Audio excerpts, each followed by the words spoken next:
Hi, welcome back to my channel. I'm Keisha from Divine Path Connections.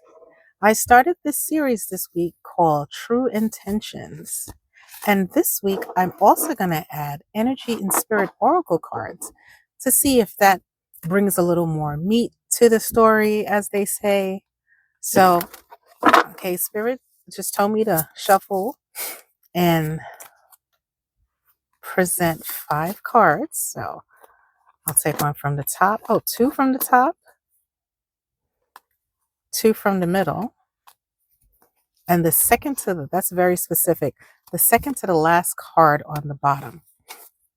So just like before, if you've seen my videos before, I want you to think of the person who you're questioning in your life, who may have good intentions, bad intentions, and you're just trying to seek confirmation on why they are in your life right now. Sometimes we get a gut feeling, we get an instinct about something, but it's always good to get an extra validation. Because sometimes we're in our mind a lot and it's hard to discern what's what. And sometimes when a video like this just comes up coincidentally, matches what you're hearing, thinking, and feeling, that can be construed as your sign.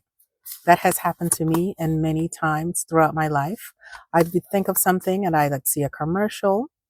I would hear a song. I would see a license plates. I would have a conversation with a family member or a friend. And the same thing I was thinking about would come out in that conversation. And then I knew it would be validation. So those synchronicities are signs from our spirit guides, from our angels. And we just have to be wise enough to pay attention to the signs and recognize there's a sign when it's being presented. So the first card I have for you is deceit. I've gotten this card before. It says, I have ill intentions and may be planning on deceiving you. So if you've watched this today, tomorrow, a month from now, a week from now, from when I post it, just keep this in mind. Someone is trying to be deceitful, unfortunately. So here's your sign. If you suspected it, now you know for sure. The other card, you know what? Before I hit that, before I flip that other card, let me just do a quick shuffle because I did say I would use my energy and spirit card to beef it up a little bit. And let's see, because I'm going to let spirit just guide me. Okay. They're telling me shuffle and go to card number 5. So the way I'm doing this is a little bit different than what you see normal tarot readers or oracle card readers do. I'm trying to put a different spin on something because life is unexpected at times. And sometimes when things get too predictable, it's a little, it shuts off a part of our brain to imagine, to expect. We just go and ho hum, yeah, it's Monday, yeah, it's Tuesday, yeah, it's Wednesday. And sometimes we go a little bit on autopilot. So I just want to change things up a little bit. And yes, some other tarot readers, I'm not a tarot reader, but some other readers of cards do pull out different cards. But the way I'm doing it is not an orthodox way. I'm just really letting spirit guide me with these cards. Okay, so they said enough shuffling. 1, 2, 3, 4, 5. Okay, 5th card. Okay, got my confirmation. 5th card. So the 5th card is teacher. Wow, learning a new path and deceit. Oh, so the first thing I got with that is that someone is going to try to come to you like a teacher, like they're teaching you something, but they're really trying to deceive you. Either it's for money or some kind of gain that they're trying to get to, but they're going to come in a way where you're not going to really expect it from them. They may come looking nice and pleasant. This card looks, I'm a teacher. I'm here to help you. But they're here to deceive you, unfortunately. So be mindful, be careful. Someone's coming to teach you something. They have a little bit of ill intention. So definitely ask questions, vet them. There's a lot of information on YouTube to find out a background on person. Ask for references. Don't be afraid, especially if money's involved. I would definitely ask them a bunch of questions. Okay. So, okay, I'm going to put that away for now.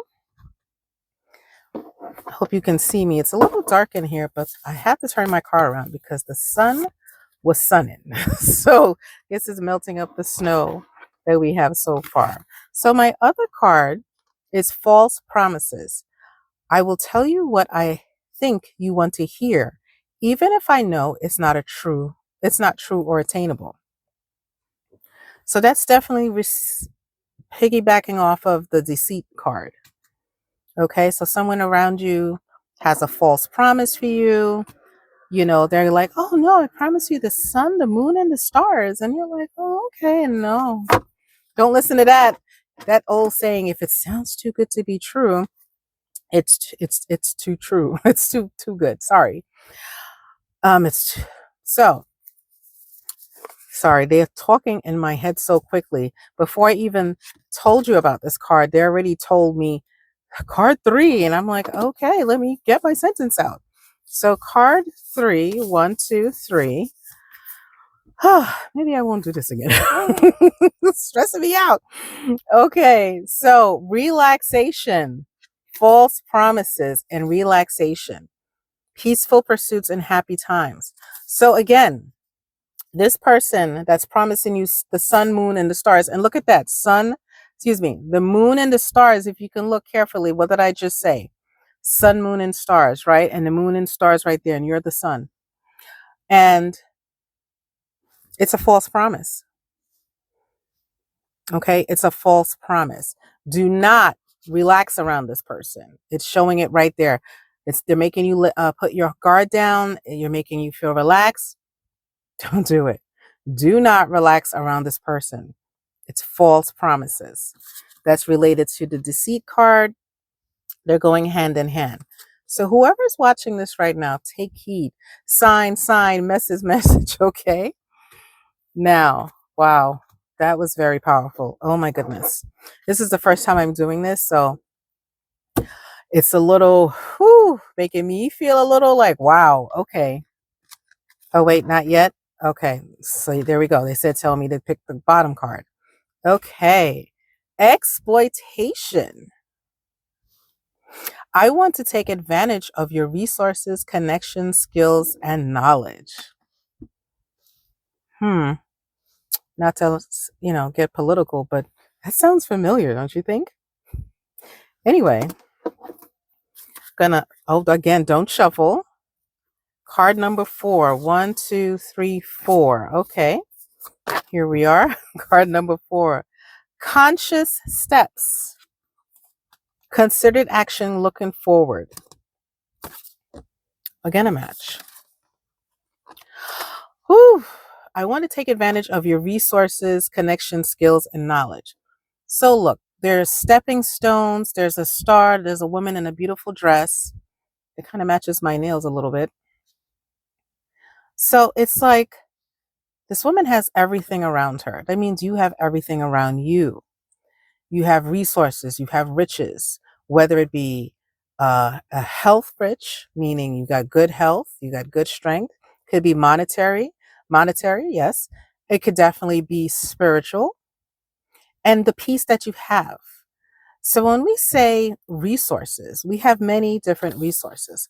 Some of us like to think of resources of something tangible. Remember, your energy is also a resource. So someone may be trying to exploit that resource so they can feel good.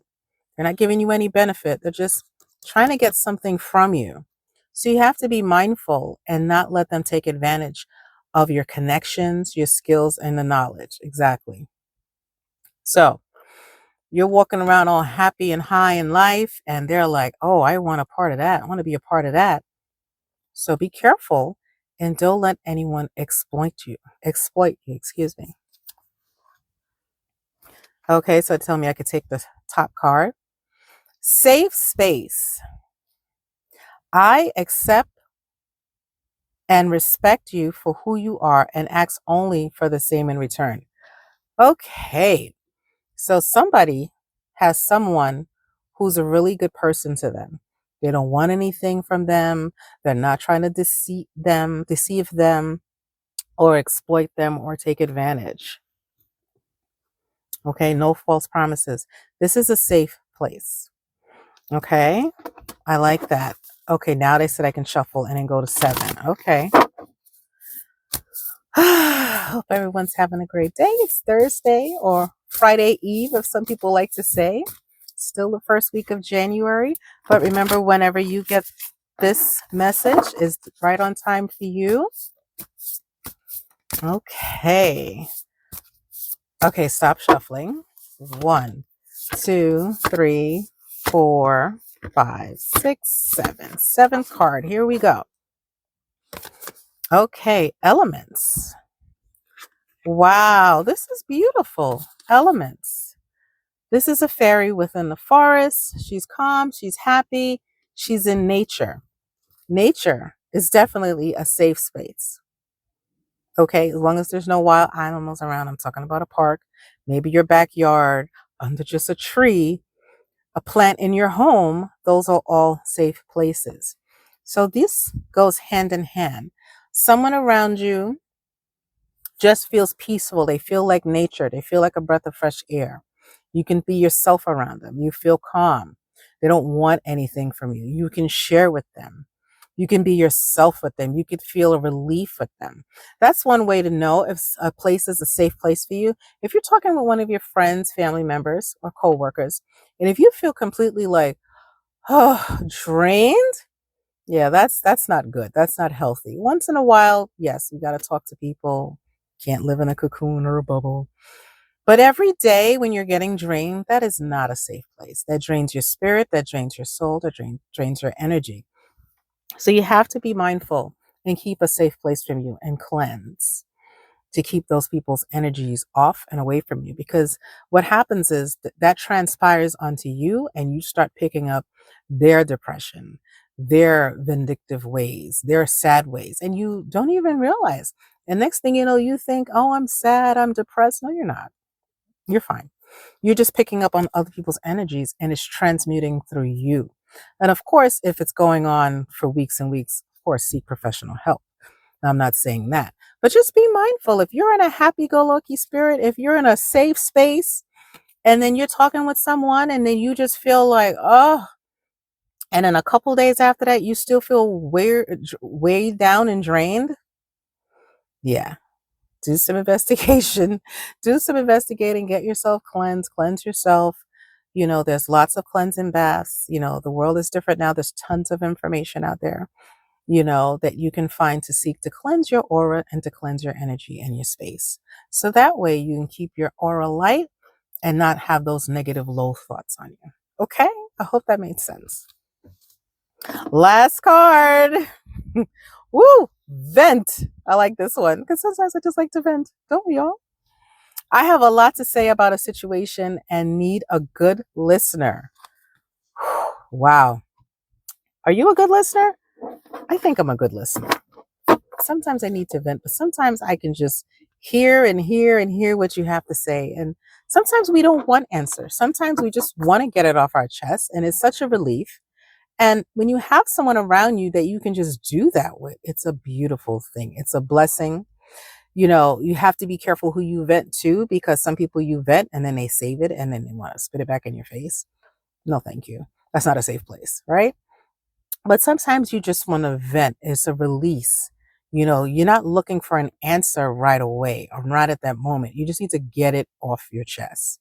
Because sometimes we have thoughts and ideas that play around in our mind and we play it over and over and over like a broken record. And what happens is you're basically, for lack of a better expression, you're scaring yourselves within your body. And then your body starts to think like, oh, this is really happening. And then you create anxiety within yourself. So it's also good to vent. Why can't I talk today? My tongue has been tied all day. I don't know what is going on. But anyway, excuse me. And venting can be in many different forms. Sometimes I know when I was younger, it was difficult for me to express to many different people. So I would just go to the gym and work out for hours. Back then, okay, I'm dating myself. I had a Walkman, I had a CD player, and I just would play that, had my headphones on, and just be on the Stairmaster, the bike, the elliptical, that was my jam. And I just felt relieved, you know. So sometimes, you know, venting can be in many different forms. Some, and also with my children, when they were younger, I had my daughter, you know, she would get upset and, you know, she kind of want to trash her room. And I'm like, well, I understand you're upset, but then you got to clean this up every time. And we don't want to do this every day. So write down your feelings, write down your thoughts, and then tear it up, crumple it. Nobody has to read it. You don't even have to read it, but you're getting that energy off. And she did. And she never did that again. So, you know, these are different ways that you can get this energy off of you so that it's not stagnating on you, weighing you down, overshadowing your thoughts, making you second guess yourself, and just make you think that you have this big problem and you don't. So, whew, I'm hearing lucky number 7 again. All right, let's see what number 7 has in store for us. Uno, dos, tres, cuatro, cinco, seis, siete. All right. Phase entanglement, emotional influence. Ooh, okay. So look at this picture. This is what I was just talking about. Be careful who you vent to. This girl is whispering something to her, and the other one is looking like, what's going on? I feel like she might be talking about her, and the other one's hearing it. This doesn't look like a venting picture. It looks more gossipy, but I still feel the point is she's telling her something. She's expressing something to her. And like I said, you have to be careful who you vent to, because you may have one intention and the other person that's listening will have an ill intention and use it against you. But like I said, a safe place, you can vent in a gym or bake to get that energy out. Just take a walk, you know, just sit for yourself and sit with yourself for a moment in quiet and silence. Sometimes we need alone time. We need a quiet time to just reset. It doesn't mean we don't love our family. It doesn't mean that we don't love our friends. But you have to think about it. We came into this world alone. And a lot of things we had to figure out. And of course, a lot of things our parents did have to guide us and show us, or whoever was our caregiver. But at the same time, there are a lot of things you just learn on your own. You may see it from someone else in a video, read it in a book, speaking with someone, and you adapt it into your way. So there's many different forms of venting, but just be careful that it doesn't look like this, that you're venting to someone who, and since we had such, our 3 cards, our 3 cards that just came up with exploitation, deceit, you know, the last one got mixed up in here. But false promises, there was a lot of low energy there. So some of us in this collective has a lot of low energy around us. So just be careful when you're sharing what you're sharing. Make sure it's a safe place with the person you're sharing it with. Okay, so I think I took out enough cards here. Made a mess. I hope this was useful. I hope something connected for you. It was a benefit. I feel a little more comfortable. Oh, they said bonus card, bonus card. Well, excuse me. All right. They're so pushy today. My goodness. Okay, I'm just going to close my eyes and pick a bonus card. Let's see. Oh, okay. Small favor. Someone is going to be asking for a small favor. I'm hoping you won't mind helping me with something small. Well, small favors. Okay. It could be, picking up something at the grocery for me. I heard tying a shoe. So it could be a child asking you, Mommy, can you tie my shoe? I don't know. This is what pops into my head. This is what they tell me. I just show what I get. Because then if I don't, then I regret saying it. And then someone goes, yeah, but I was thinking this. Then I'm like, darn it, why didn't I say that? So grocery shopping. I saw something with a pumpkin. This is so random. A step ladder. Somebody wants to borrow a step ladder. So hold on. Card number 5. Okay, let's see. 3, 4 and 5. Let's see what they have to go with each other. Sensitivity and strength, tapping the forces within. So it could be something, someone may ask you to help them write something. They may ask you to read something for them and see if it makes sense. Someone may be writing a song or thinking about writing a book, but they need your sensitivity with this to feel complete, to feel like it makes sense. So that's the small favor. So that was your bonus. I hope it was useful. I hope you enjoyed our time together. I'll try to do another one soon. Thank you. Oh my goodness. Thank you for spending this time with me, like I said, in this space. This was wonderful. This was fun. I hope you enjoyed it. I hope it was useful. Take care. Bye. Until the next one.